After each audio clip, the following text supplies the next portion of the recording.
this is a nice crowd. You got a lot of people.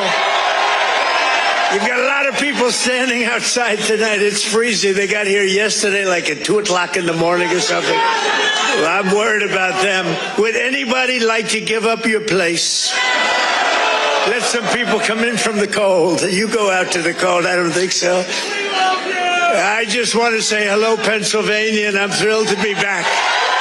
This incredible Commonwealth with so many proud, hardworking American patriots. That's what you are. So am I. I'm a proud hard worker.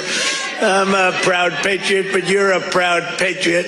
Thank you very much, everybody. It's a great reception. You know, we're on to expose what happened recently when we took over. You know, it's 10 months, and already we have the largest investment ever made in the history of, not our country, of any country anywhere in the world. Think of that. But let me begin by wishing each and every one of you a very Merry Christmas, Happy New Year, all of that stuff. Remember when I started? In 2015, I made my first speech, and I said, we're going to bring back Christmas. Remember, the radical left wanted to get rid of the word Christmas. I said, I don't think that's going to work out. And we did it, and now everybody's saying Merry Christmas again.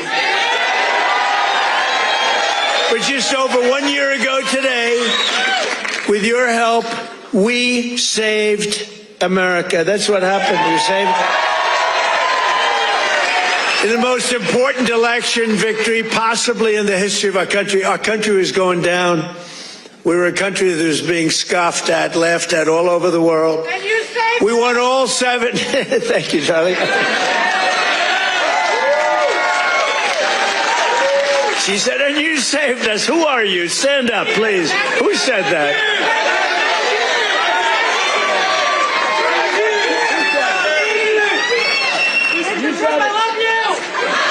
I love her.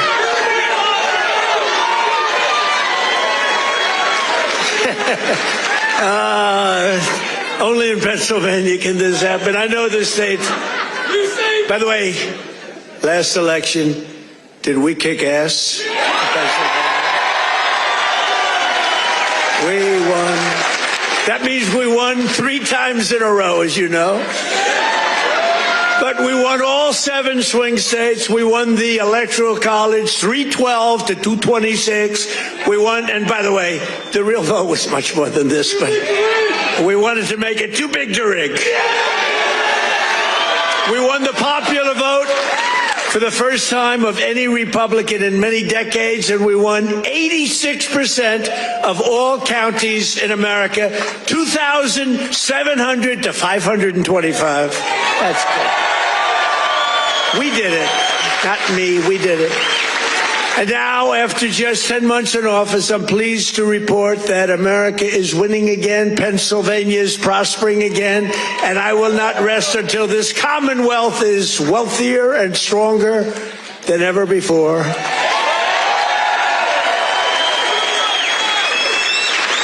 Remember when Biden got up and called you a state? That was not good. He said, it's great to be back in this state. Oh, where are we? Where are we? What state is it? It's Pennsylvania. Oh, okay. Now, we're respected again as a country. We're respected. Since my inauguration, we've created nearly 60,000 new Pennsylvania jobs, including 4,000 Pennsylvania manufacturing jobs that the Democrats gave up on. You're doing better than you've ever done. Under our leadership, more than 40,000 Pennsylvanians have been lifted off of food stamps. 40,000. And working with a great guy, remember David McCormick? He used to go to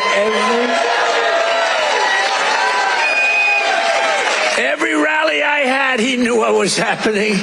And he's here again, as usual. I can't get rid of this guy. Where is he?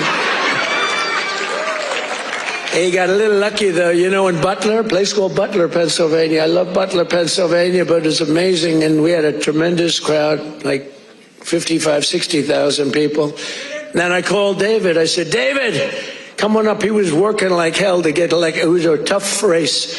And very few people could have done what he did. But I said, right at the beginning of the speech, I said, David, come on up. Come on up. I want to, this was before the thing happened. And then I looked up and I said, you know what, David, just stay there. I'll get you later. You're so lucky, David. You're so lucky, you don't know. I could have had a little differently shaped ear if it weren't for you. You know, you got very lucky that day. People don't talk about that, but I remember I called him up and I said, just stay there. Because he was walking a little bit slowly. I didn't want to take the time. Oh, boy, that was a good day for you. What a job he did. He's really a great guy. And his wife, Dina, is fantastic. Thank you. Stand up, David. He's a lucky man. Working with Senator David McCormick, we've secured commitments for nearly $100 billion of investments in Pennsylvania. We were up here a few months ago. Some of the greatest energy companies in the world made that. We were doing it on a beautiful day, a little warmer than it is outside today, David.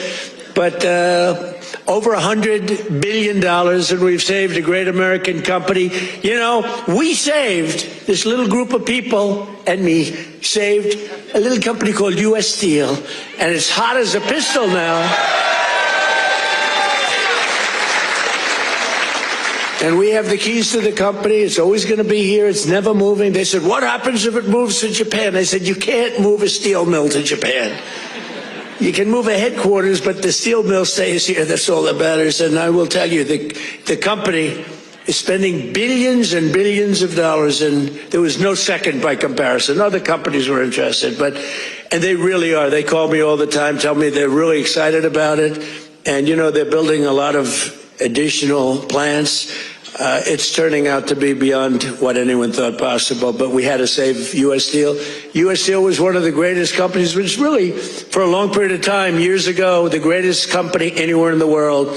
U.S. Steel was, you see it with the big factories that were, 2 years ago. Now it's starting to fill up. The tariffs have filled it up because people are coming here. Other steel companies are coming to Pennsylvania now because of they don't want to spend 100%, 50%, 25% on tariffs are all coming in. It's amazing. You know, the word, remember when I said tariff? My favorite word is tariff. True, but then I got a lot of heat from the fake news. Look at all of them back there. I took a lot of heat. I got up early on. I said my favorite is turning out, you know, tariffs are bringing us hundreds of billions of dollars. I just helped our farmers out because they're starting to do really well. But in order to try and negotiate, some countries played a little cute, and we just gave them right out of a tariff money, cost us nothing, right out of the hundreds of billions that we've taken in. We gave the farmers a little help, $12 billion, and they are so happy. And all they want is a level playing field. And now it's happening, and the tariffs are making them rich. It's going to be, you're going to see what happens over the next 2 years. It's like a miracle is taking place. But we've taken in hundreds of billions of dollars, really trillions. Scott, we have the great Scott Bessent. Scott, stand up. And if you add to that all of the companies that are pouring their money to building plants in Pennsylvania and many other states, auto plants, AI plants, plants of every type, which we would have never had if we didn't put the tariffs on. Did you see where Europe now is saying, I think we got to start doing what Trump is doing. We've got to start putting on tariffs because we're getting our asses kicked, and it's true. But, Scott, if you really think about it, it's trillions of dollars, not billions of dollars, right? So it's amazing. It's the smart people understand it. Other people are starting to learn. But the smart people really understand it. 1 year ago, under Sleepy Joe Biden, have you heard of him?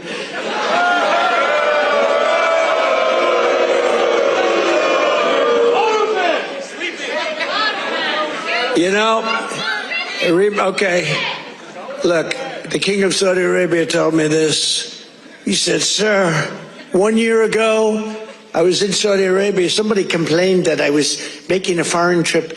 I went to Saudi Arabia, Qatar, and UAE. I brought back $4 trillion. They said, he should be traveling.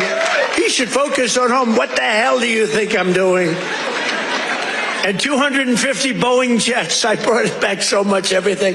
Then they say, he should, you know, the stupid people, they say, he should be leaving our country. Yeah, let's sit around and twiddle our thumbs. It's, no, it's sort of crazy, right? But 1 year ago, the king of Saudi Arabia said it. He said, sir, 1 year ago, you were a dead country. Dead. They were focusing on China. They were looking for, you know, who's next on line, frankly. And he's a good man. And the Emir of Qatar said it. The UAE said it. The big company, the big, smart country said it. We were a dead country 1 year ago. We were dead as a doornail. We were going down the tubes. And now we're the hottest country anywhere in the world. There's nobody close. Yeah.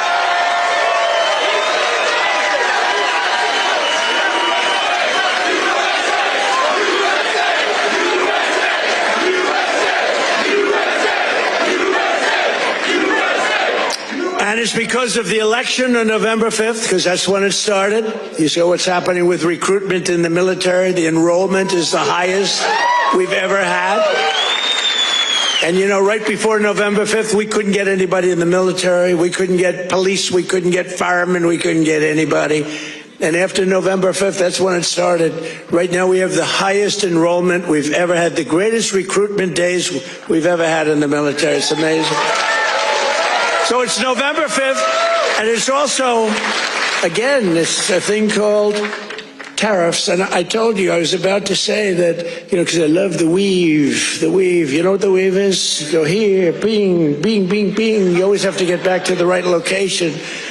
But otherwise, they'll criticize you for straying from the speech. By the way, if I read what's on the teleprompter, you'd all be falling asleep right now. But it's true, 1 year ago, and during periods of time, I'd say my favorite word is the word tariff. I love it more than any other word in the dictionary. And the fake news said, that's terrible. What about God? What about family? What about religion? What about your sons, your daughters? What about how terrible that's this? So I moved it back to 5th. I have it to 5th, and now I'm in no trouble with the fake news, you know? They say, what about religion? They always find, so you have to weave a little bit with the punches. You have to go, you know, the boxers, you got to go with the punches. But it's been amazing what's happened, and it's been amazing. It's a transformation of our country. I have the greatest oil man anywhere in the world. I see him sitting right there, Chris Wright.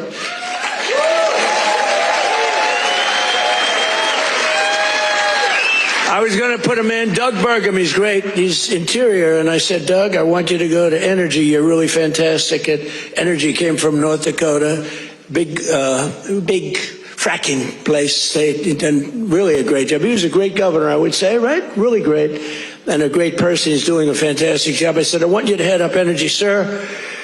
I'd be good, but I'll tell you, there's one man out there in the whole world. There's one man out there who would be better than me. Who is it? A man named Chris Wright. Who the hell is Chris Wright? Give me a break. I never heard of the guy. Well, you never heard. He's the biggest there is. He's the smartest there is. The greatest oil man in the world. Chris Wright. I said, I got to see this guy. And after about 2 minutes, I understood exactly what Doug was saying. So I said, okay, Doug, you'll go to Interior. You work with, because interestingly, Interior owns all the land that has the oil. And he has all the expertise that drills the oil. And I said, you know, we'll do a friendly merger here. This is pretty good. And that's what we did. And we're right now drilling more oil than we've ever done ever before. Prices are way down. We just had 4 states. It was just reported that 4 states had $1.99 a gallon. Right? We're still moving. So I want to introduce Chris Wright. Stand up, Chris.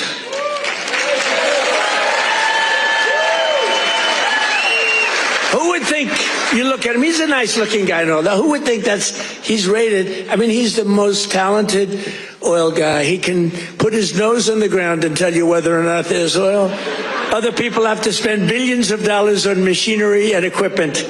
and it doesn't work. So I want to thank you. You're doing a great job. And is it true? We are right now, energy overall, not only the oil and gas, we are right now involved in more energy and have more energy in the works by far than we've ever had before. Is that right? Yeah. Not even close. Yeah. And I have no higher priority than making America affordable again. That's what we're going to do. And again, they caused the high prices and we're bringing them down. It's a simple message. If I had one message tonight, you know, this is being covered like all over the world. This is crazy because I haven't made a speech in a little while. You know, when you win, you say, oh, I can now rest. So Susie Trump, do you know Susie Trump? Sometimes referred to as Susie Weil, Susie Trump.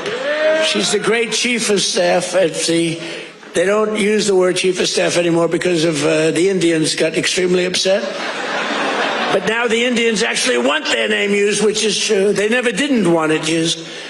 But the chief of staff, and she's fantastic, she said, we have to start campaigning, sir. I said, I won. What do I have to do already? They said, we have to win the midterms, and you're the guy that's going to take us over the midterm. Where's Susie? Susie, come on, Susie. Look at Susie. Susie's the greatest. And who do we see there? We even brought our superstar today, Caroline. Stand up, Caroline.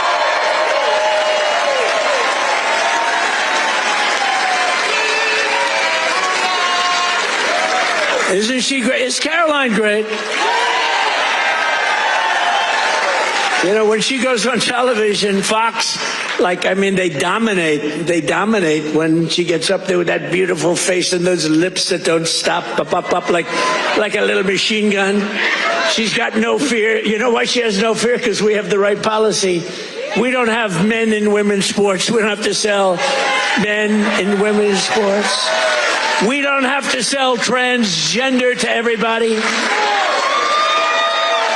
We don't have to sell open borders where the whole world is allowed to come into our country from prisons and everywhere else.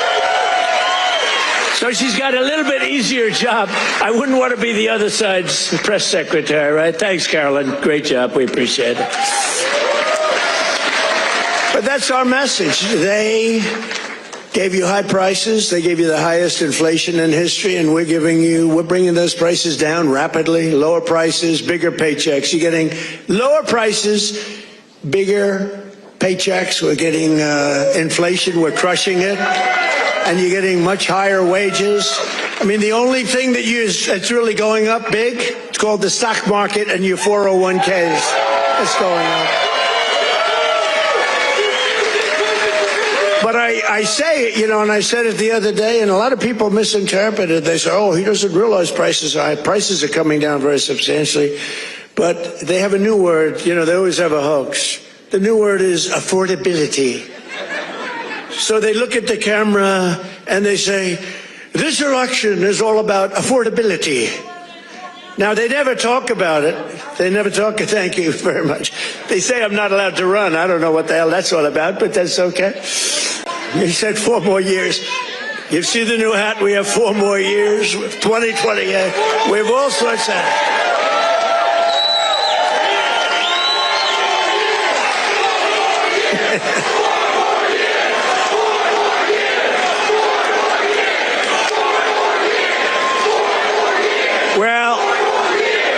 You know what? We have 3 years and 2 months to go. And you know what that is in Trump time? 3 years and 2 months is called eternity. We have a long time. We have a long time. But under Biden, real wages plummeted by $3,000 a year. Under Trump, the typical factory worker has already seen their wages increase by more than $1,300, and that's in just a few months. And for construction workers, it's $1,800 up versus $3,500 down, and I think their number is wrong. It's much lower than that. For miners, do we love miners? I love miners. I don't know how they do it, going 10,000 feet under the ground, and they wouldn't trade jobs with me. if I gave them a beautiful, magnificent penthouse in the middle of Manhattan, where I used to live, if I gave them the most beautiful penthouse, they wouldn't take it. They'd rather go 10,000 feet underground and dig. That's what they want. For miners, their wages went up $3,300, and we're bringing back coal.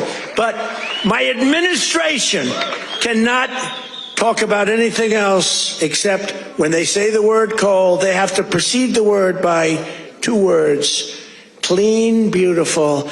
So we only call coal clean, beautiful coal. Is that right, fellas?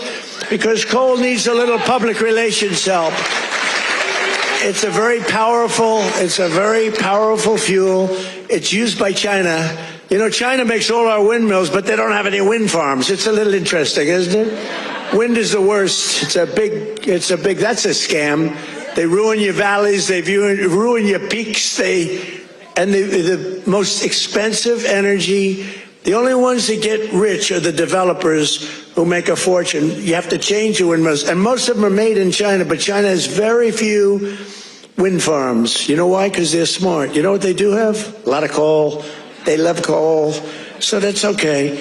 But we have clean, beautiful coal, and we brought it back into vogue. We have nuclear, we have oil and gas, we have sort of everything. We don't approve windmills. We don't approve it, I'm sorry.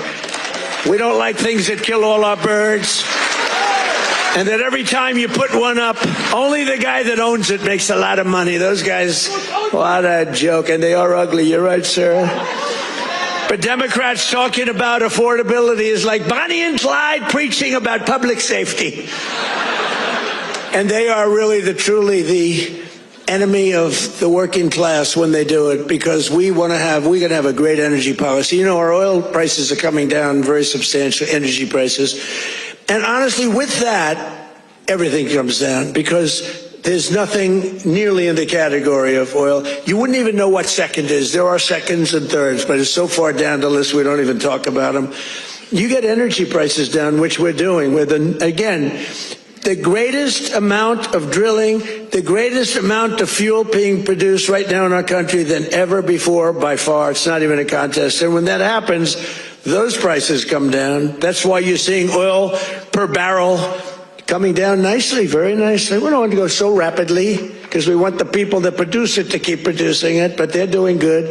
But it's amazing. But when energy comes down, your other prices come down too, all of your prices. And that's exactly, we inherited the highest prices ever, and we're bringing them down. We inherited the worst inflation in the history of our country. Think of that. And we're bringing them down rapidly. Their entire agenda is about robbing working people to fund their far-left cronies and give lavish benefits to foreign migrants and illegal aliens. You can't do it. Look, we all have a heart. We don't like what's happening. But, you know, when they allow them to come in, we have a border that, by the way, they don't talk about the border. Why don't you talk about the border anymore? The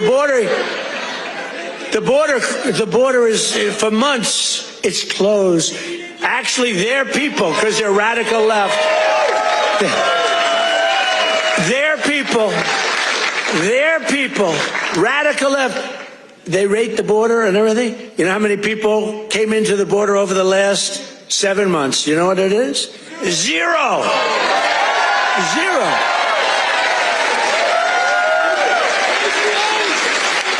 Except for the ones that came in legally, right? Legally. When Biden and congressional Democrats had power, they blew up our economy, sent prices soaring. Look, the poor guy, he didn't know what the hell was happening. Okay, I'm sorry. It wasn't him. It was the lunatics that circled. Yeah, it was the auto pen. You're right. I can't believe I didn't say that. I hate when you beat me to the punchline. I would not have. Well, I'll tell you, I'll give the fake news a little breaking news. So I believe, and I may be correct, but we're checking this. We have a bad head of the Fed. We're going to be making a change. Fortunately, this guy's out. But we have 4 members appointed by Sleepy Joe Biden. Which is better, Sleepy Joe or Crooked Joe?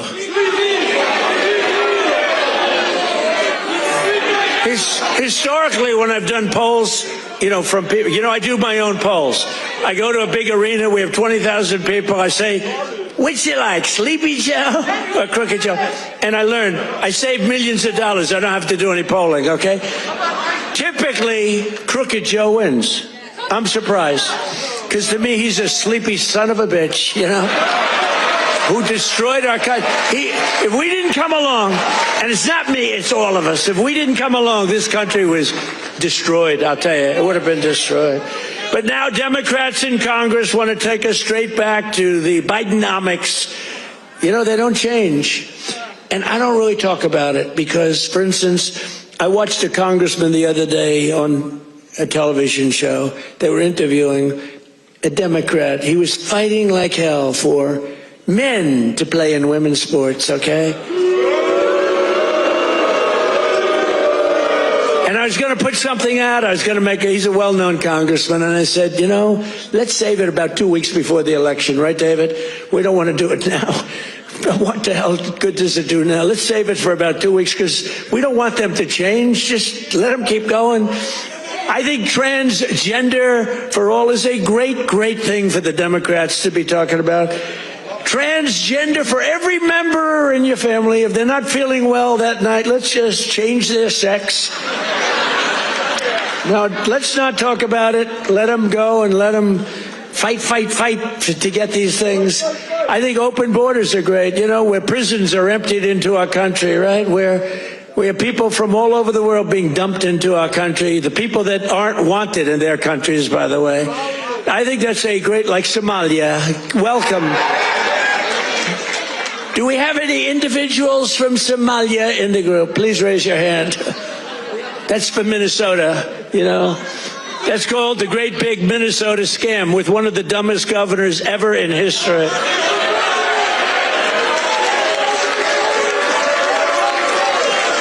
I love this Ilan Omar, whatever the hell her name is, with the little turban. I love her. She comes in, does nothing but bitch. She's always complaining.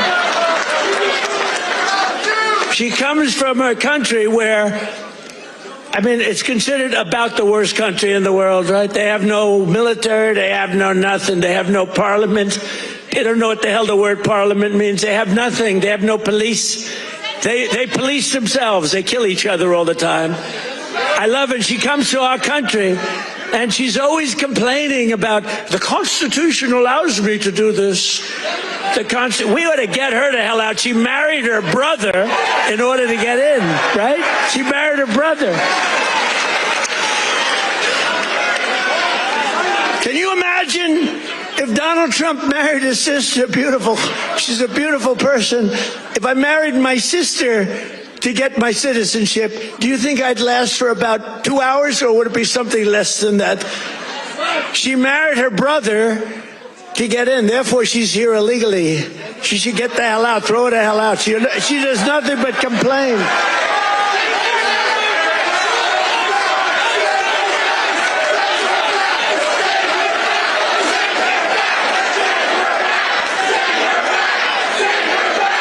So now, and we have our Savior in this room. His name is Secretary of the Treasury, Scott Bessent. He's right there. Because that very handsome man, by the way, if you're picking the Secretary of the Treasury, is he like the perfect guy for a movie? He's made for the movie. Stand up, Scott. Look at him. No, he's central casting. He's central casting. But you don't, under that beautiful exterior is a killer. And here's what happened. He is in charge of the investigation of Somalia and the billions of dollars they have robbed from Minnesota, right? I hope you do your job. I hope you're not one of these Republicans where something comes up and they don't do what they should do because they're nicer people. They're much nicer people than the Democrats, but Scott's actually not a nice person at all. So, Scott, you're in charge of that investigation? Okay, I'm not interfering at all. I'm just saying, please do a good job, honest and fair. Right? Honest and fair.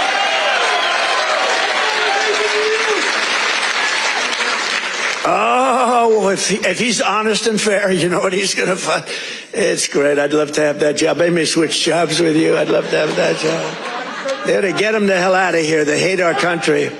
And she hates our country. And her friends hate our country. And AOC hates our country. They all do. And we have a new candidate in the great state of Texas, where I won Texas by more votes than anybody. And you have to understand, I'm being judged by these bad people back there, the fake news. So anything I say that's slightly off, I get like headlines. Donald Trump exaggerated, or Donald Trump lied.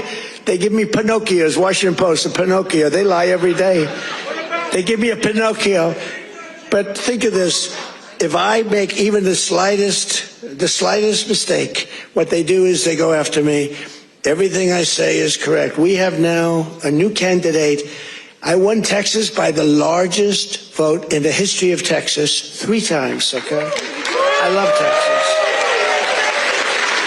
Just like I love Pennsylvania, the Commonwealth of Pennsylvania. Just like I love, honestly, every one of our states. I love all of our states, and we've done so well. I love all of our states. What? By the way, is this a different country now than we had a year and a half ago? Right? What a difference. Crime is way down, despite the fact that we have many, bad people entered our country. Many of them are being taken out. Ultimately, they're all being taken out. Washington, D.C., we had a tragic incident, as you know, with the 2 incredible people. What a terrible thing that was just 2 weeks ago, right? Just a terrible National Guard, terrible thing. Sarah and Andrew. Sarah passed away. She's looking at us from heaven, from above, and she was killed almost instantly. They kept her alive. So her parents came from West Virginia, another great state. Her parents are incredible. They couldn't believe it. She was 20 years old. Perfect. She was just getting a little promotion. They were so proud of her. She was on her way up. And she was shotting head, the brain, shutting the head. They were able to keep her alive long enough for her parents to come in from West Virginia and say goodbye to her. And Andrew is the second one, who's also from West Virginia National Guard, incredible people. And so they were both from West Virginia. And his mother's named Monica. And Monica's the most positive person I've ever seen. The night that he was so badly hit and the doctors gave him almost no chance, I called their hospital room and spoke to her. And she said, sir, he'll be fine. Oh, no, I'm telling you, I'm praying. The whole country is praying. Sir, I'm telling you, don't worry about it. He's going to be fine. This is the mother talking to me. And the father's like devastated. He's an incredible guy too, both. And I went and invited them to the Oval Office, and they came in. She said, sir, he's fine. It was amazing, actually. And today, Monica, she said, we're all praying, and I'm praying. And then she called to say, sir, he moved his finger today. This is like 3 days later. He moved his finger. And today I got a call that he got up from bed. Do you believe that? He got up. He got up.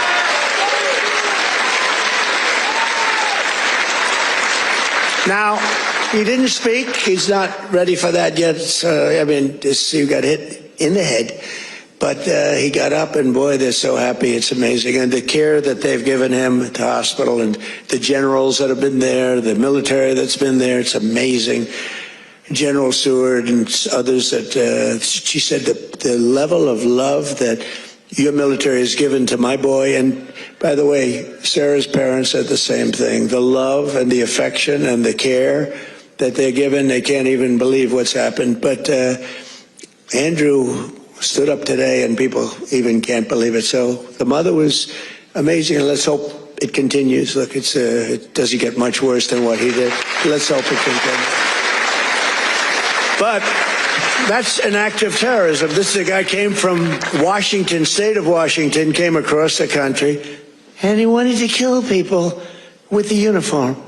A whack job. Isn't it crazy? Think of it. He was also very badly injured, and they're fighting to save his life so that we can give him the death penalty. How crazy is that, right? They're fighting to save his life so that we can give him the death penalty. That's the way it really should work, right? The doctors have to do their job, and then the lawyers have to do their job. But it's an amazing country. Actually, Andrew's father said that. He said, they're fighting for him. I hope they save him, sir, because I hope he has to understand what he did, how bad it is. And he's going to, I think he will be saved, actually. It looks like they will save him. He wasn't as badly hurt as Sarah or Andrew, but isn't it an amazing thing? They're working so hard to save his life, and we're going to put him up for the death penalty. Amazing, huh? Only in America. That's only in America. You know, in one way there's something beautiful about it, and another way it's a little crazy, right? In my first term, we built the greatest economy in the history of the world. You know that. We had the greatest economy in history, even with the COVID came, and it really hurt the world. It was a gift from China, but China got hurt very badly, too. We're getting along with China. They're buying a lot of our soybeans. Keep buying those soybeans there. You know, you heard all about magnets and rare earth. They were great. I met with President Xi. Scott was with me, and we had a whole group. Marco was there, and Chris was there. We were all there. And we made incredible deals with China. We're getting along. Getting along is a good thing. You know, getting along is a good thing, not a bad thing. It's a smart thing. And they're buying literally trillions of dollars worth of our products and all of that. And we had a very good meeting. Remember, the whole world was going to shut down over rare earth. That was 2 months ago, and that worked out very well. It all works out well. If you have a smart president, it works out well. If you have a dummy, it doesn't work out. But we had a great economy. We had the greatest economy in our country's history, but we had what's called the greatest economy. This is the first term, probably ever, of any country now. In addition to that, we rebuilt our military. We got the biggest tax cuts ever. We got the biggest regulation cuts ever. We had the best job numbers. We had a great first term. Or frankly, to be honest with you, I wouldn't be standing here. Because if I had a bad first term, you know, you might say, I like him, he's really good. But we had a lousy first term. You're not going to vote. You voted for me because we had a great, despite all of the Russia bullshit, despite all of the impeachments, you know, think of it. The impeachments, all of the crap we had to go through with these crooked Democrats. They're crooked as you could be. They're bad people. They're sick people. But despite all of that, we had an amazing first term. Our second term is blowing it away. It's blowing it away. So we're doing it again, but bigger, better, and stronger than ever before. There's more work to do, but today, 22 states, we're setting 22 total. Is that right, Chris? That just came out, that statistic. We're down lower than we've been in 7 years in gasoline prices and oil prices, not just the 3 states that I talk about with $1.99 a gallon. How would you like to have $1.99? You know, that's the equivalent of a very major tax cut. You know, when you get the energy prices down, it's really the equivalent, maybe even in many cases better than a big tax cut, which we gave you. We gave you the biggest tax cut ever in the first term. We then gave you, with the great big beautiful deal, which is phenomenal, we gave you something that's even better than we did. We gave you an extension of the biggest tax cuts and the biggest tax cuts ever, even bigger than the first term. And that's one of the reasons that your 401ks are through the roof. It's one of the reasons that the stock market is at the highest point. So rent prices are down, dairy prices are coming down very strongly. The cost of Thanksgiving turkeys was down by 33% compared to the Biden era. You know what you did during the Biden era for Thanksgiving? You said, oh my God, this is terrible. It was a rotten Thanksgiving. And Walmart, I thank them. You know, they came out with a big, like sort of a numbers thing, a chart and they had it 25% less. So that's pretty good. A Thanksgiving meal with all of the trimmings is 25% less under Trump than it was a year ago under Biden. That's a good start.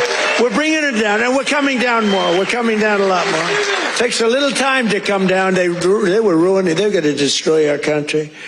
The cost of a Christmas ham, what? Don't forget who? Oh, eggs. I'm getting to eggs. But you're right. Remember with eggs where I had my first news conference. 2 days went by and I had a news conference, right? Unlike Biden, 2 years go by, he still didn't have it. Remember? He'd walk off the stage. He's finished with his, sir, you finished with your speech. Now what? You finished what? And then he'd walk into a wall. What he did, and it wasn't him, it was some really smart, radical left lunatics. What they did to our country, we can never forget. We can never forget. But you remember the first eggs? We remember the first 3 days. I just got there. Sure, what's these people? 2 of them are there, right there. Look at all those cameras you got. You got a lot of television going. 2 of them were there. And I'm talking about, yes, I look forward to getting involved and doing great things. What about eggs? Eggs are down. They go, eggs. They said, the price of eggs is quadrupled. I said, oh, I didn't know that. Tell me about it. It's gone up like 4 or 5 times. Remember eggs right at the beginning? He's right when he says eggs. It went up like 4 times. It was like crazy. And they said, sir, don't buy. They came into the Oval Office. Sir, you know, we have an Easter egg hunt. It's like a thing for 150 years at the White House. Beautiful. They said, sir, we're going to buy plastic eggs this year. Plastic eggs. We don't have, enough eggs to go around for that. I said, you're going to buy regular eggs. And by the time Easter comes, we're going to have so many eggs, you're not going to know what to do. You're not buying plastic. And we didn't. And Brooke Rollins, our Secretary of Agriculture, did an incredible job. And eggs dropped like a rock. And we ended up buying a lot of eggs for a lot of. But the price of eggs is down now 80% since March. Think of that. And we have 2 price charts. You remember the last time I pointed to a chart? My all-time, I don't care what these charts say, my all-time favorite chart was the chart I had in Butler. I said, let's look at the chart. Bing, bing. I don't care how good that chart looks. It's shit by comparison to the one in Butler. It's nothing. I like the Butler chart. Remember, that was on how great employment was and all this, but I like it for other reasons. Look at that chart. It's good, but now I talk about the Butler chart. I don't even want to look at it. It doesn't mean anything. But look, Biden price increases and Trump price increases. Look at Biden. Up 37, 24%, 22, 21, 30.7, 30.7 again. 10.4%, 49%. Trump, the price is down 5.1, 4.2, 0.5, down 4%, 2 points, 2.9. Look at that, our prices are coming down. Their prices, it's a hoax. They're just, remember they said the Inflation Reduction Act, remember that? Billions and billions, hundreds of billions of dollars, the inflation. And after they got it approved, because we had a few Republicans that went along with that whole hoax. And remember, we're going to pass the inflation. And I said, there's nothing to do with inflation reduction there. There's nothing to do with that. It has nothing, it had nothing to do with inflation either way, other than raising inflation, perhaps, because it was such a stupid. And then they admitted, they fought it like, oh no, this is inflation. After they got the thing passed, then they said, we agree, it has nothing to do with inflation. Screw you, we don't care. That's what it is. We're dealing with bad people. And the word affordability is the exact same thing. And I can't say affordability hoax because I agree the prices were too high, so I can't go to hoax because they'll misconstrue that. But they use the word affordability, and that's their only word. They say affordability.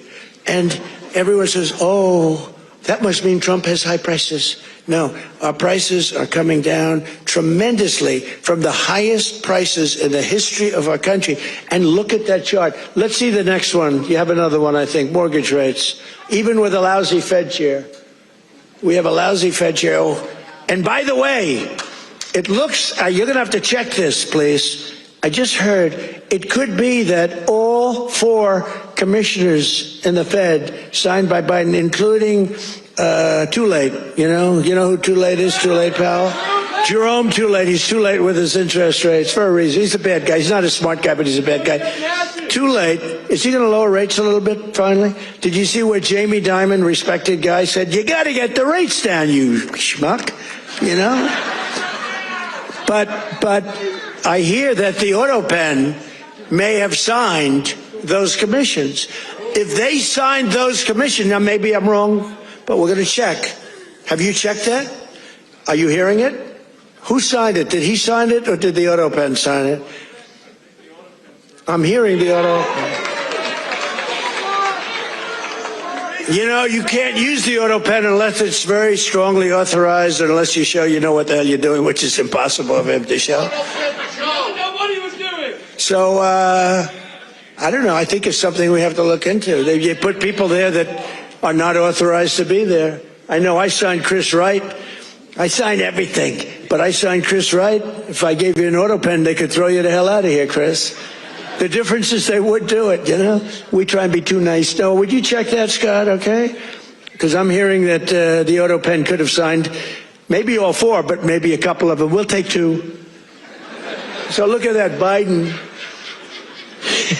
I love that laugh. Who's the woman with that great hearty laugh? That's a woman that likes Trump. That's not beautiful. Anybody can laugh with that happiness. She likes Trump. He likes Trump too with the hat. Yes, that's right. Thank you. Thank you, man. Thank you. So Biden, new yearly mortgage cost increases, and Trump, new yearly. Look, we went down with our rates. They went up with their rates much. That's a lot.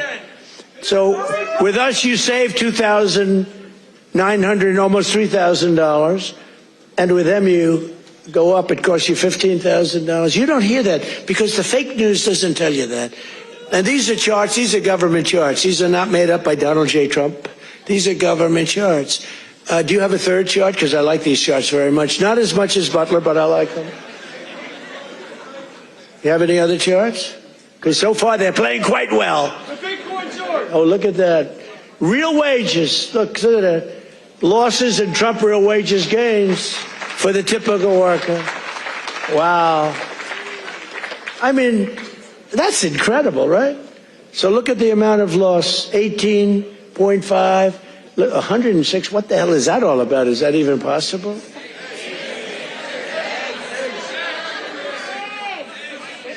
Biden food. Oh, I see. No, that's the eggs. You move that chart very quickly. I said, what's going on with that chart? They did. That was Houdini did that. Because I was saying, boy, I really like the numbers having to do with real wages, but, you know, they played very well. But this plays very well, too. So you have Biden food price increases, Trump. Look at that. Look at that. So ours are decreases, all decreases, and they're moving down good. But look at AIDS, 106%, and we got them down 15%. Look at those numbers. But you don't hear that from the fake news. You don't hear that. What do you think of that, David? I think we're going to have to do something. You know, we should impeach him, but he's gone. I guess we can't, right? By the way, if it were up to them, numbers like that, they would have impeached. Those numbers are terrible, and those are government numbers. So thank you very much, everybody. It's good. We have a couple of other charts we're going to show you, too, that are just terrible.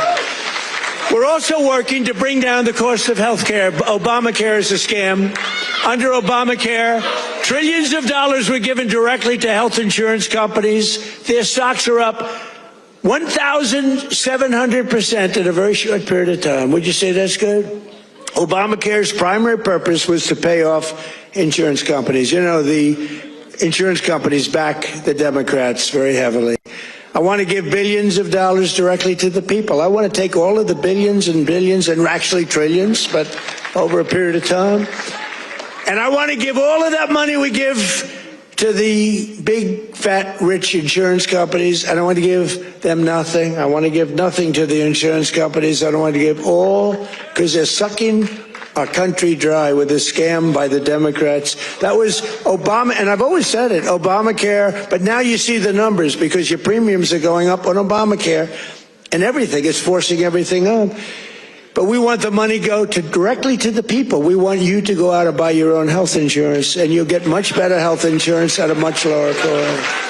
Everybody knows this is the best way to go, but the Democrats, they're bought and owned by the insurance companies. So let's see how many of them have the guts to vote for this. You know, we're putting in bills where all of that money, hundreds of billions of dollars, goes to the people to go out and buy your own health care. And everybody's different. Some are young people, some are older people. It's a much different, really, set of criteria. In 4 years under Biden, Democrats secured less than $1 trillion in new investments in our country. Think of that, though. And we've done in 10 months, we've set the all-time country record by many times. I'm going to get the exact numbers many times.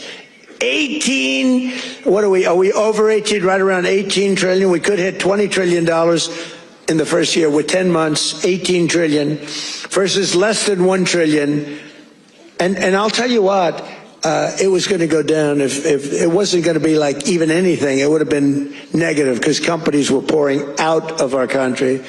The stock market is set 51. This is in less than 10 months. The stock market is set 51 all-time record highs. There's never been anything like that. Bum, bum, bum, bum, bum, bum. It's set, think of that. It's set 51 all-time record highs in less than 10 months. That was as of about 3 weeks ago. Before I entered office, 100% of all new net jobs were going to migrant workers. Think of that. 100% of new jobs were going to migrant. These are government numbers, by the way. These are not Trump numbers. These are government numbers. Because they say, well, did Trump come up with these numbers? No, I didn't come up. I'm just... Migrant workers and illegal aliens got 100%. But since I took office, 100% of all net job creation has gone to American citizens. How about that? Now, how about that? Even I will give myself a hand. Now, think of it. 100% went to American citizens before 100% went to people that came into the country illegally. Again, many of them from prisons, many of them gang members, drug members, Tren de Aragua. More Americans are working today than at any time in the history of our country. That's why when they ask about the economy, you know, you have fake polls. How's Trump doing? You hear these numbers. How's Trump doing on the economy? I was interviewed by a very hostile group today. I said, why am I doing these people? They're hostile. But they were relatively fair because they can't be. I don't mind. I can be interviewed by anybody. Were you concerned if you're doing badly? You don't want to be interviewed by bad people, but they can't do anything to you because the numbers speak. It was Politico. I did an interview today. It was a good interview because they have no ammunition. The one person said to me, it's unbelievable. Our economy is unbelievable. There's never been anything. But the Democrats go out, prices are too high. Yeah, they're too high because they caused them to be too high. But now they're coming down. One of the most important ways we're defeating inflation is by unleashing American energy, including oil, gas, and clean, beautiful coal right here in the Commonwealth of Pennsylvania. Did you know I went to school in the Commonwealth of Pennsylvania, right? The great Wharton School of Finance. I love the Wharton School. Became a little liberal, but these are minor details. But the Wharton School, one of the greatest schools in the world, I went here and I loved it. I loved the school, and I loved Philadelphia. Philadelphia's gotten a little rougher. Gotten a little rougher, but we're going to take it. And you have a great football coach. And you have a great running back, Saquon.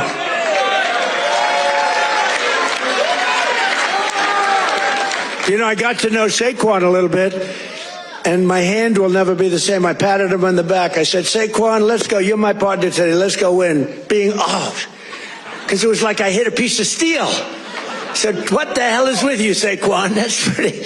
He's good. But he's a better football player than he is a golfer, trust me. He's so strong. Those muscles are... But his football is great. His golf will be very good. Very good. But we won. We won our match. And you do have a great coach. I was with you, Coach. I got a little streak going here. But that'll change. But he's a great coach. Well, you won the whole deal, right? I got to know him last year when he came to the White House, and I said, this guy's he's a real leader. The players loved him. And you had some players that are just, really just fantastic guys. But you have a good football team. It's really good to watch. But for 4 long years, Biden and the Democrats tried to endlessly kill Pennsylvania energy jobs. They worked so hard to kill the jobs. They wanted wind all over the place, Let's go buy those windmills for millions of dollars each from China. Every time it goes around, you lose $15. Did you know that? That's on average. You're supposed to make money with energy. You're not supposed to lose money with energy. And everybody that's doing wind is in virtual bankruptcy right now. If you look at UK, I told the Prime Minister, he's a nice man, Starmer, Prime Minister. I said, you have a great energy source in the North Sea. Use it, or you're not going to be in office very long. Their energy prices, they're putting wind all over Scotland, all over the most beautiful fields in the world, Scotland. All over beautiful. Oh, we have some Scottish people here. Where the hell did you come from? We have Scottish people. But they're putting wind all over Scotland. The people are not thrilled with it. And it's costing them a fortune. They have the most expensive energy. And I said, I'm going to do you a favor. You could be there for a long time. Open up the North Sea oil. One of the greatest oil. And, they like to say, well, it's very well depleted. No. It's good for another 500 years, and they haven't even found most of it yet. And if you look at Norway, they have a section of the North Sea, which in theory isn't as vibrant, and it's a very rich country. They have a tremendous worth because of the North Sea. But UK has to, if they don't go back to oil, I think a lot of bad things are happening to Europe. That their immigration policies are so bad. Is so bad. They're destroying our beautiful Europe. I love Europe. They're destroying Europe, and they better do something. I'll give them just some free advice. I'm focused here, but I give them free advice. They better be careful, because immigration and energy are going to destroy Europe. On day one, I ended the war on Pennsylvania energy. I just terminated something that was insane. And we all love Elon. Elon was up here campaigning, right? But I said, Elon, I think electric cars are great, but not everybody wants an electric car. And I ended the insane electric vehicle mandate, where everybody was supposed to have an electric car by the year like 2030 or some ridiculous year like that. It's just not going to be that way. I don't think it'll be some like hybrid, some kind of like gasoline powered. I mean, the nice thing about gasoline is we have 2,000 years worth of we have more gasoline, we have more oil and gas than any country anywhere in the world. Is that right? And they want us to go to batteries. Let's go to batteries. We don't have battery content. So let's go to batteries, according to these morons that were in our country. Let's not use oil and gas, which we have more than any country in the world. Let's go to batteries. Well, we have to go to the Congo and get it from China. But I actually stopped the war with Congo and Rwanda, and they said to me, please, please, we would love you to come and take our minerals, which we'll do. But I stopped the Green New Scam. It's a total scam. And, we had, they used to call it global warming. Then they called it 15 other things. None of them worked. So they came up with climate change. Remember? Climate change. Because you can't go wrong with climate change. If it goes up, Remember global warming, and then the temperature started going down like a rock. Remember? We had global warming, and they sent that big, beautiful ship with all scientists on it, and it went into deepest Alaska. It went up through the ice. And the global warming, it was getting so warm, except unfortunately they had a bad few weeks. It got so cold that the ice just crushed the ship. We had to take those poor bastards out by helicopter. The scientists, they said, one guy was petrified of helicopter. He said, I have a choice, go down in the ice with the ship or go in a helicopter. He chose the helicopter. He made it. But we have a very simple policy, right, Chris? Drill, baby, drill. We have a simple policy. And natural gas production is booming. Coal mining is up by 2.4 million tons a month.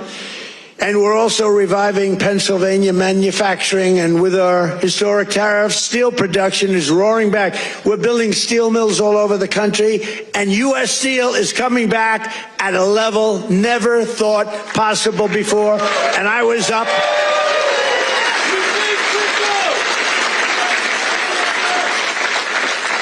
And I was up here and with the workers and with Selena. Do you know Selena? Does everybody know? And with some other people. We were up with some great people, and we spent the whole day, and they were determining whether or not they wanted to make which one of the deals. I went to the workers. I said, which one do you like? We picked the right one. As I said before, billions of dollars they're spending. And the steel workers are doing phenomenally better. I think you're going to do better than you've ever done before. You were losing all of your steel. If we didn't have tariffs, you would have no steel. We wouldn't have one steel mill anywhere in the United States. And that would be really bad for, Scott, national security. We need, the one thing you need steel. You know, you can give up certain products. You can give up pencils. That's under the China policy. You know, every child can get 37 pencils. They only need one or two. You know, they don't need that many. But you always need steel. You don't need $37 for your daughter. 2 or 3 is nice, but you don't need $37. So we're doing things right. We're running this country right. We're also putting thousands of dollars in the pockets of hardworking Pennsylvanians with the largest tax cuts in American history. That's no tax on tips, no tax on overtime, no tax on Social Security for our great seniors, no tax. And all of that kicks in on January 1st. You know, it hasn't kicked in yet. I mean, we're doing great, and it hasn't kicked in yet, and it's amazing. And it's one of the reasons they said, sir, would you mind going on the trail? And I actually like it, you know. I have fun. I haven't read practically anything off the stupid teleprompter. And then my speechwriters they're getting awards for some of the finest speeches, and I haven't even read them. And the award for the finest writer in the history of speech making, Ross. Where are you, Ross? Are you here, Ross? Where the hell is Ross? Ross, are you here? Look, first time I've ever introduced him. Ross, get over here. I got it. He's a young, handsome man. He's the greatest. Thank you, Ross. Very low-key guy. Thank you. Look at Ross. He's so shy. I can't believe it. We're joined today by Donna Zajac, a mom and a waitress of over 45 years who lives in Stroudsburg. Does everybody know where Strouds? I know where it is.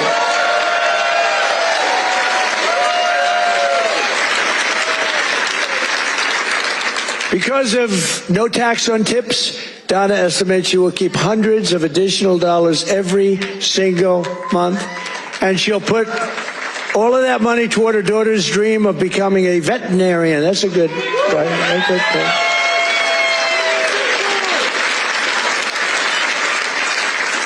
Are you here, Donna? Where's Donna? Oh, come on up, Donna. Come on. Come on. You want say a few words. Look how beautiful she is. She stood up. She wasn't supposed to come up, but when I looked at her, I said, come on up, Donna. Look how beautiful she is. You're not allowed to say that anymore. You know, in politics, if you say somebody's beautiful, that's the end of your political career. I say, I don't care. I don't care. Come on up, Donna.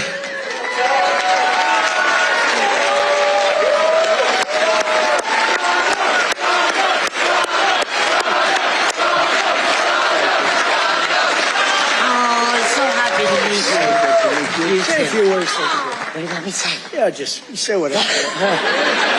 This is always dangerous. Thank you, Trump. Thank you to President Trump for having me.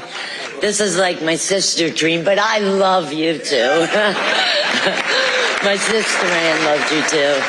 But yes, with that money, that would help me with my daughter's tuition. It's gonna make it great. Make it a lot easier. Big difference. For sure. Yeah? We love it. Thank you. Thank you.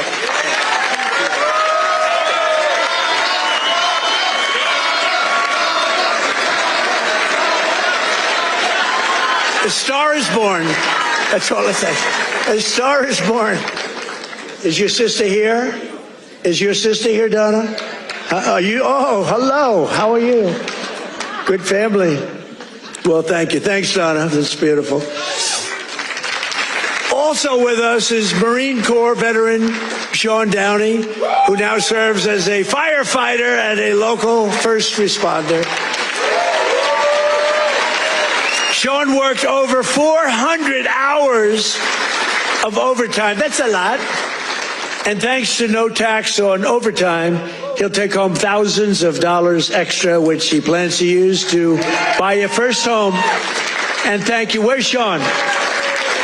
Good, Sean. Good. So you're going to use that money well, right?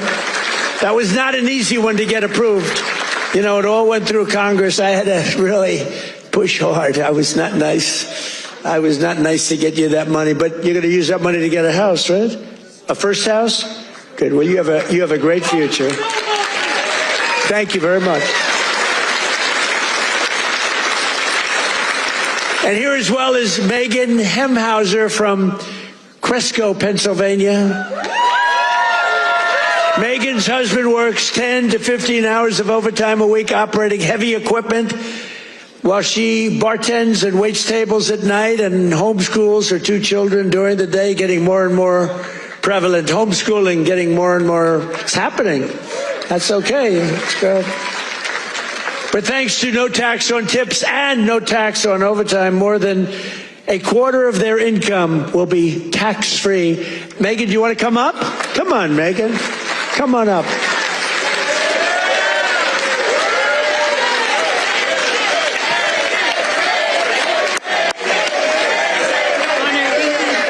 Thank you so much.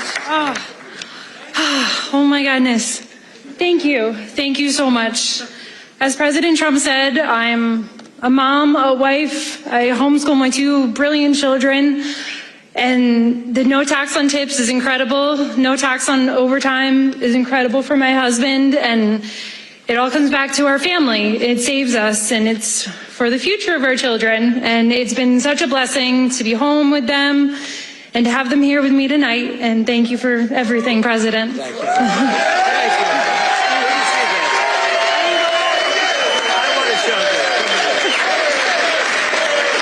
You know what's great? So she had these notes, right? Not notes, it's a speech. She never even looked at it. She was great. It's much better when you don't have to read it. Ladies and gentlemen, thank you. So I just thought, great job. That's a great job. Thank you. Thank you so much. Thank you. Thank you. Thank you.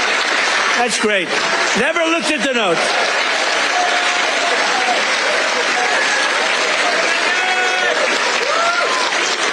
She never looked at those notes. That's pretty cool. I have a lot of professionals sitting right here. They'll get up and read a speech. But Megan didn't have to do that. Another key part of our tax cuts is known as Trump accounts. Under this new program, the federal government will be creating an investment savings account for every single newborn American child with $1,000 to be invested and grow over the course of their life, right at the beginning of birth. Friends, family, employers, and loved ones will be able to add thousands of a year, and it's like a trust fund for every American child. It's going to be something, and it's really exciting. And I want to thank Michael Dell and his beautiful Dell computer. Go out and buy a Dell computer. He got it started. He put up $6.25 billion. And he started with nothing. Think of that. And he just put that up. $6.25 billion. Michael Dell, thank you wherever you may be. Michael is probably in Texas watching us right now. And his beautiful wife. They're a great couple. His wife is incredible. Every single Democrat in Congress voted against these unbelievable benefits for American families. Why would you vote against? Money is being put up, big money is being put up. And you know, these kids, when they get to be 18, 20, 21, 30, 35 years old, they could have $100,000, $200,000, and they're going to be rich. I mean, they're going to feel rich, and they're going to be watching it grow, and they may be helping it grow. Who knows? You never know. But it's going to teach them. It's going to be a great thing. This was Michael and some other people's ideas. They wanted to do this, and they spoke with their wallet, too. They put up a tremendous amount of money. So I just want to thank Michael Dell, his wife and family, and everybody else that was with us the other day. It was a big day, and it's a big event. But we're joined today by some of your representatives who voted to put more money in your pockets. And these are great people. And I introduced David. I'm going to ask him to stand up again, because David McCormick is a really great man in the truest sense. He won a race. You know, he really did well the first time, too, but some bad things happened, right? And very few people are willing to do that again. And to be honest, if he would have lost, I know his wife. She's a beautiful woman, extremely into the social scene, but respected by everybody. She would have left him if he lost. And I told him that Dina would have left him. She's that way. Hey, we can't help it. That's the way she is. So I said, David, you're taking a big risk if you run again, because if you lose twice, your wife is leaving you. And he wasn't worried. Stand up. David McCormick. Yeah. He was so great. He followed me every single time I spoke. He was there, and he got up and he'd speak. And I'll tell you, we had big crowds, David, and the audience listened to you. In fact, they liked him more than they liked me in some cases. I was thinking about, let's keep him off the stage. But they really loved you. And you've been a great senator. And you have a great wife. Thank you very much. Thank you. And a congressman who's been a warrior, and a couple of guys that have just been unbelievable. But Rob Bresnahan, would you stand up, Rob? What a job you're doing, huh? Young, handsome, central casting. Great job. Thank you very much, Rob. Great job. And another one. These are warriors, these two guys. But the three of them. And then you have the senator, but the three of them. Ryan McKenzie. Ryan, thank you. And it's hard for me to explain how hard they work, but they were working so hard getting that big, beautiful bill. I call it the great, big, beautiful bill passed. You know, that was supposed to be in 17 bills. And I actually said it because I'm not that experienced. I haven't been doing it that long, believe it or not. I haven't been doing this. I had one man, he was a congressman, and we had a big meeting, and he was telling us all how to do something. And I said, I disagree with that. He said, sir, I've had 22 races, and I've won 20 of them. I know what I'm doing. And I said, sir, I've had 3 races, and I've won all 3 of them. And mine was for president. And he said, all right, you got me on that. He's actually a good man. He got a little carried away one day. But that's because these guys wanted to do it my way, too.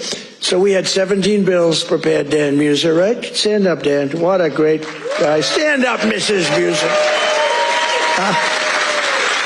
Dan is he's a very powerful congressman, but he's a great person, a great man. All 3 of these guys, they're warriors, and your senators, very few people that I've ever met that would take that risk. It was a risk. You know, it takes guts to run for public office, right? It takes guts.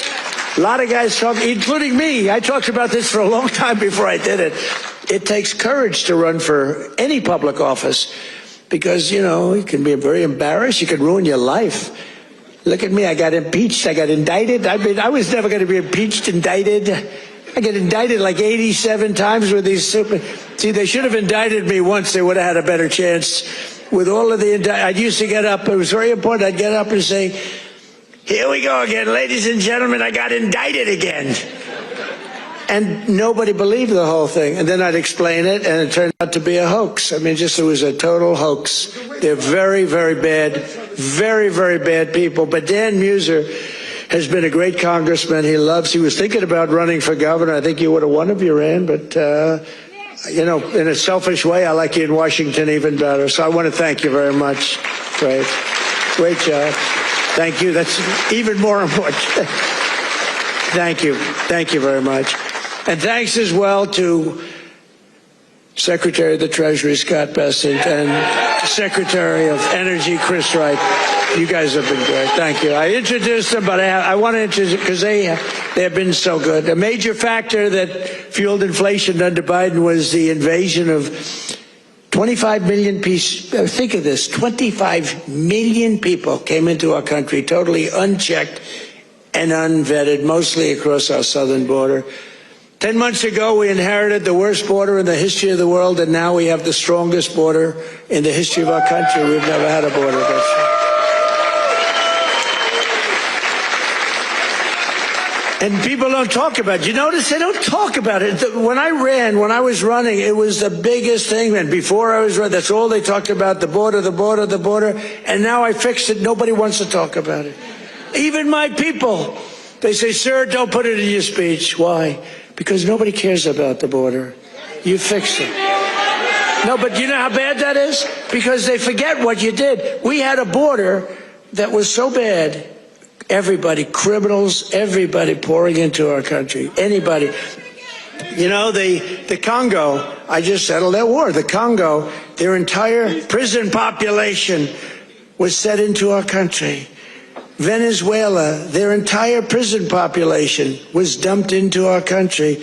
And now we have the tightest border we've ever had. We have one of the strongest borders anywhere in the world. I would say there's one country that has probably a stronger border. You know what that is? You know what that is? North Korea. North Korea, I think, has a stronger border. But other than North Korea has 7 walls of wire, and each of them has 1 million volts of electricity going through it.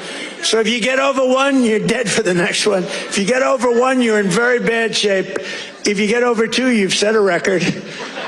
So I don't know, Scott, I think we give North Korea the safest border. Don't you agree? You know, but ours is pretty safe. And I want to thank Pete Hegseth and the military for helping us.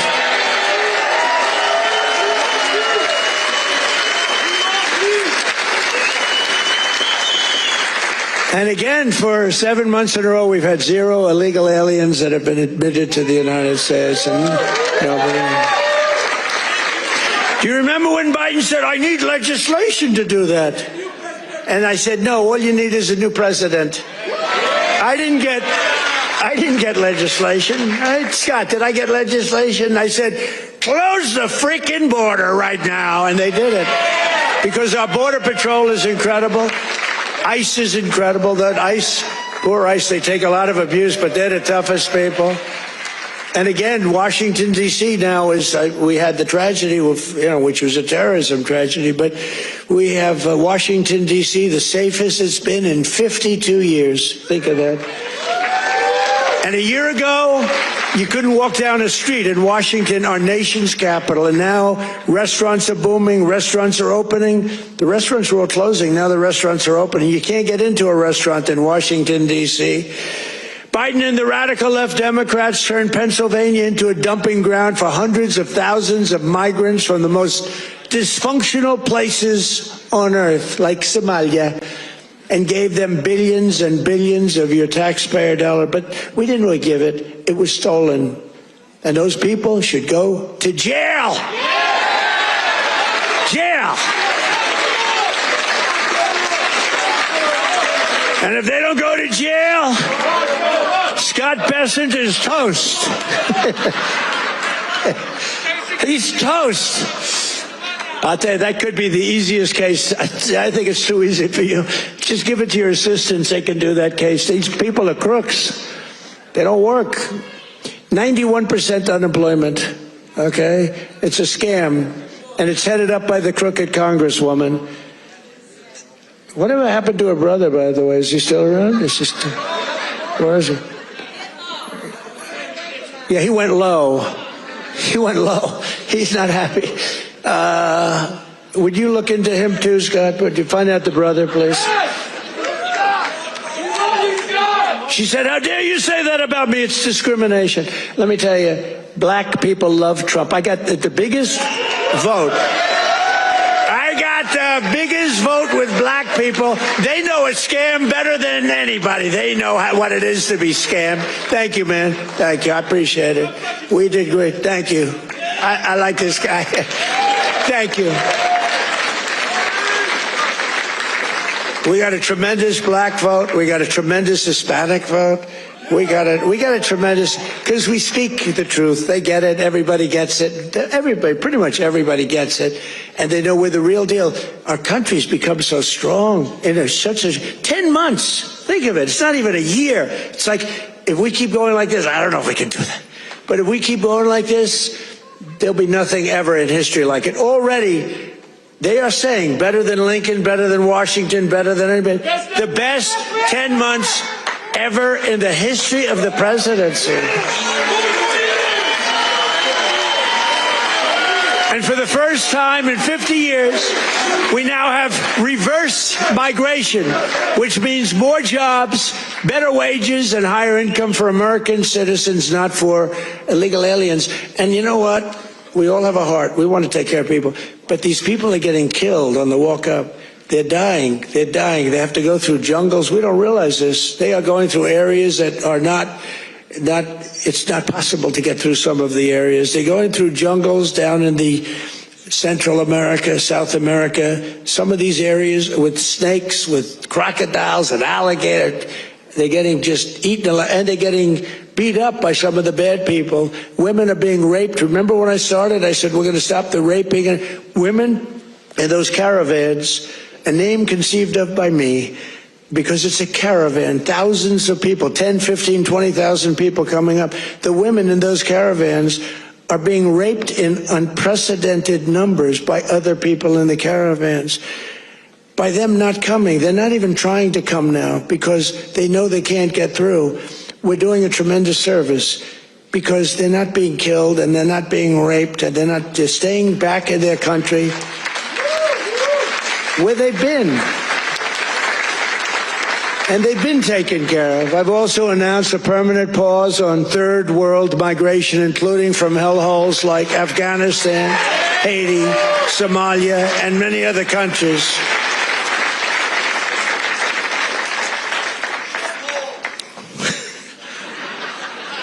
I didn't say shithole, you did.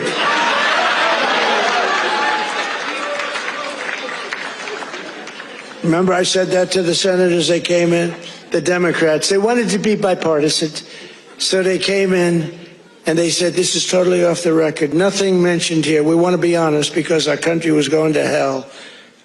And we had a meeting, and I said, why is it we only take people from shithole countries, right?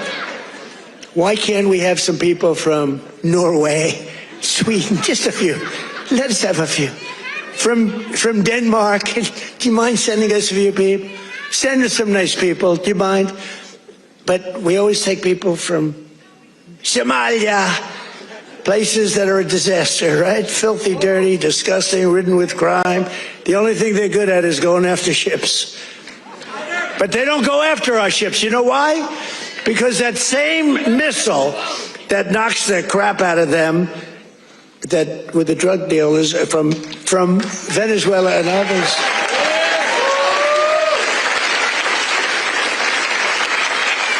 That same missile, think of it, from hundreds of miles away, we have the greatest military, we have the greatest equipment, we make the greatest equipment in the world.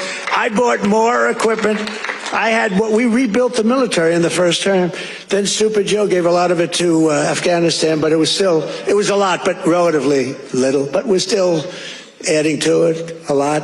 But I'll tell you what, that same seat, I'm looking at this big tough guy with the red hat on. I like that guy. But stand up, let me just see what you look like. No, I don't, nobody's going to mess with him. Okay. He's central casting. Thank you very much. Very good. I see he's enjoying it. I like people that enjoy things because you got to smile about this whole thing. But that same missile system that hits the center of everyone. Remember, every boat that gets hit, we don't want to do that, but every boat that gets hit, we save 25,000 American lives. Every boat. And when you view it that way, you don't mind. But we have that same system aimed at Somalia. And if they go and want to raid our ships, and not our ships, worldwide shipping, you know, they used to go and take the ships. When one or two of them get hit, they say, we'll pass. So we've cut down drugs, 94% coming in from sea. 94, right? 94%, Muser. 94%, Muser. That's pretty good. We're trying to figure out who the hell are the other 6%. They're finding it very hard to get people to navigate those waters. The problem is nobody wants to go fishing anymore either. They don't want to get in boats. They don't want anything to do with boats. I think we've destroyed the boat market. Other than that, it's been very effective. We've cut it down 96%. Think of that. And now we're going to do land because the land is much easier and it's even more prevalent. If you don't share our values, contribute to our economy, and assimilate into our society, then we don't want you in our country. We don't want you.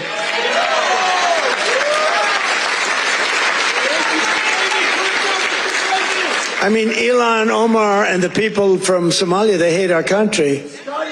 And they think we're stupid people, which actually, when they allow that to happen, they are. That's headed by Governor Walz, one of the dumber people around. No, but he's given, but think of it, he's given not like peanuts, billions. These are people that don't work in their own country. Their own country's a failure. They have no money there. And yet they come into our country and steal tens of billions of dollars. How stupid are we to allow that to happen? They can't earn 10 cents in their country. They come over here and rob. Are we that easy? Are we that easy to allow a thing like that to happen? That's up to you. And look at what's going on in North Carolina. We have a big Senate race. We have a fantastic man, Michael Whatley, running as a Republican, head of the Republican Party. Won elections, won the presidential election for us. He's running against a governor who's a radical left lunatic. And Michael should win. I don't know. It's hard. You beat a two-term governor, but the governor didn't do a good job. But what's happening in North Carolina? Two of the most vicious murders that anyone's ever seen in Charlotte. And it's all run by the Democrats. What's going on there? The young lady from Ukraine, you saw that one where a guy from behind just cut her throat on tape. Can't even watch it. What's going on in North Carolina? You need a Republican running that, and you've got to have a Republican senator elected. If you don't, and Michael Whatley's running, he's going to be great. So we have people from North Carolina here. Otherwise, I wouldn't be wasting so many words. You know, it's a Senate race, but you agree with me, I think, Mr. Senator, right? Together, we've achieved more in less than 1 year than most other administrations have achieved in 8 years. And we're restoring law and order to our cities, backing the men and women of law enforcement. I love law enforcement. And standing with the heroes of ICE and Border Patrol. We've ended political correctness in our military. We've renamed the Department of Defense into the Department of War. I said to Pete, you know, Pete's a tough cookie, and I said to Pete, I used to do interviews with him, and all he wanted to talk about was the military. I said, this guy's great, smart guy, great education, great everything. The press gave him a hard time, real hard time, but he's really proven to be very, very good, very, very strong. Young, strong, smart. We have Raisin Cain, the great general who knocked out ISIS for us in 4 weeks. Raising Cane, they said it was going to take, right? They said it was going to take 5 years, sir. Or, sir, it'll take 5 years. He said, sir, I can do it in 4 weeks. Did it in 3 weeks. Knocked out ISIS. He did a hell of a job in knocking out the Iran nuclear capability. We knocked out the Iran nuclear capability. Now compare that to Jimmy Carter, the Democrats.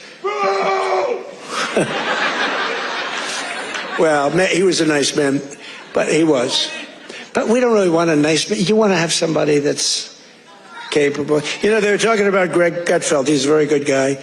Greg Gutfeld, very good guy. But Greg Gutfeld he didn't like me very early in his, he didn't like me. I don't know, he just didn't like me. And it was all right, but, you know, figured it's okay, I'll live with it. Then all of a sudden he started saying, you know, I don't like this guy, but everything he says, he gets it done. And, you know, then he gone on a couple of months later and he started going like, I'm starting to like that guy, but every damn thing he says, he gets it done. And it's all really good, common sense, tough stuff. I've never seen anything like it. Everything he says, he gets done. And then he started to really like me. And then we did an interview. It was supposed to be a 10-minute interview. It lasted for 2 hours. There was a good chemistry. And he did 5 shows, all 5 shows that week. And he got the highest ratings that anyone's ever gotten in that time slot. And he became legendary. I'm happy for him. But there was something. But he said, during the process, he said, so would I rather have a guy as president who was really a nice guy who I liked, or a guy who I can't stand that gets everything done and turns our country into a great country again? And he was smart. It was a very interesting process, but he's a great guy. He's doing really well. Totally dominates the late night. Totally dominates against those morons that they have at the other. Kimmel, what bad people? In 10 months, I ended 8 wars, including Kosovo, Serbia, Pakistan, and India. They were going at it. Israel and Iran, Egypt and Ethiopia. You didn't know about that. Armenia and Azerbaijan. And I hate to say this, one named Cambodia, Thailand, and it started up today. Tomorrow I'll have to make a phone call, and I think they'll get us. Who else could say, I'm going to make a phone call and stop a war of 2 very powerful countries, Thailand and Cambodia? They're going at it again. But I'll do it. So we're making peace through strength. That's what we're doing. We've cut federal funding for any school that pushes critical race theory or transgender insanity. No more money. We banned the chemical, surgical mutilation of children. Think of this. Can you imagine if you were up here 15 years ago? We have banned the chemical mutilation of children. They'd say, this guy's crazy. We actually had to ban it. But think, can you imagine that? Or I have stopped men from playing in women's sports. They'd say, this guy's crazy. Men don't play in women's sports. Stop men. Well, that's another thing. We stopped men from playing in women's sports, and we're restoring the name of a great president, William McKinley, to Mount McKinley in beautiful Alaska. And I renamed the Gulf of Mexico into the Gulf of America.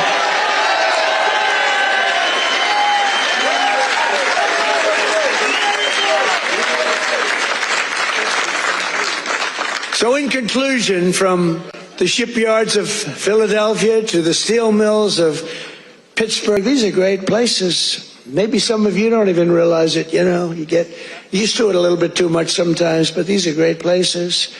From the union halls of Scranton to the kitchen tables of millions of Pennsylvania families, we're bringing prosperity and pride surging back to this magnificent Commonwealth. We're bringing it surging back here hot. Our country's hot and you're hot. Together we're repairing 4 years of disaster by the radical left Democrats in Congress and by the worst president in the history of our country. He is. I mean, it's not a question about that. He's just the worst president in the history of our country. What the damage thank you very much. The damage he's done to our country is something we can never forget. After just 10 months, our border is secure, our spirit is restored, inflation is stopped, wages are up, prices are down, Our nation is strong. America is respected again. And the United States is back.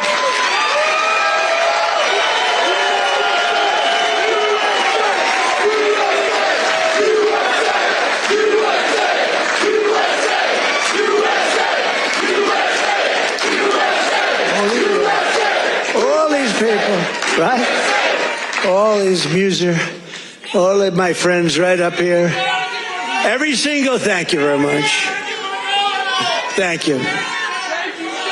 Thank you. Appreciate it. He looks like The Rock. You look like The Rock. Stand up. Let me see what you look like. Yeah, look at that. The Rock would be very happy with that look. Every single day of this administration, we will keep on working for the hard-working American citizens, people that love our country. We will fight, fight, fight, and we will win, win, win. And with your help, we will make America powerful again. We will make America wealthy again. We will make America healthy again. We will make America strong again. We will make America proud again. We will make America safe again. And we will make America great again. Thank you, Pennsylvania. Thank you. We love you, Pennsylvania.